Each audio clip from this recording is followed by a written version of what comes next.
Izzy here from Tech, and today we're going to talk about bead sealer. The bead is the only portion of the tire that makes contact with the rim, and if there's any imperfections in the wheel or deformities in the tire, a slow leak may occur.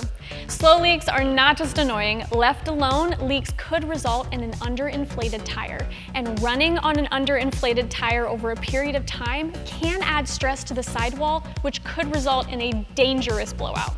Applying Tech bead sealer during the mounting process helps fill any potential leaks and ensures a tight seal between the bead and the rim.